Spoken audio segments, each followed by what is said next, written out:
Hi hello അസ്സലാമു അലൈക്കും welcome back to my channel. ഇന്ന് ഞാനൊരു തേങ്ങ അരച്ചൊരു കറി വെക്കാൻ വേണ്ടിയാണ്. തക്കാളിപ്പഴം, ചക്കക്കുരു, മുരിങ്ങക്ക, മാങ്ങ ഇതെല്ലാം ഇട്ട് കറി വെക്കാൻ വേണ്ടി ഞാൻ അടുപ്പത്ത് മഞ്ഞപ്പൊടിയൊക്കെ ഇട്ട് വേവിക്കാനിട്ടുണ്ട്. പക്ഷേ ചക്കക്കുരു പഠിച്ച പണി 18 നോക്കി വെന്തിട്ടില്ല. ഇനി ഞാൻ തന്നെ തോറ്റു കൊടുത്തു. ഇനി ഏകദേശമൊക്കെ വെന്തു വന്നിട്ടുണ്ട്. ആ സമയം കൊണ്ട് തേങ്ങായും ചുമന്നുള്ളിയും നല്ലോണം അരച്ച് ഇതിലേക്ക് ഒന്ന് ലൈറ്റായിട്ട് ചൂടാക്കി എടുത്തോളൂ. തിളച്ച് കഴിഞ്ഞാൽ പണി പാളും. ഇതിലേക്ക് കടുക്, കരിയാപ്പിലയും വത്തലമുളകും ചുമന്നുള്ളിയൊക്കെ മൂപ്പിച്ച് നമുക്കിതിലേക്ക് താളിച്ചൂറ്റാം.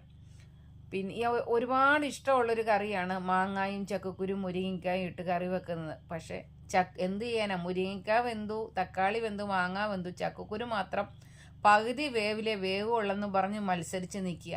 അപ്പം ഞാൻ തന്നെ തോറ്റു കൊടുത്തു. അപ്പം ഇന്ന് ഈ ഒരു കറിയാണ് ഒഴിച്ചുകൂട്ടാനായിട്ട് വെച്ചിരിക്കുന്നത്. നിങ്ങൾക്ക് എല്ലാവർക്കും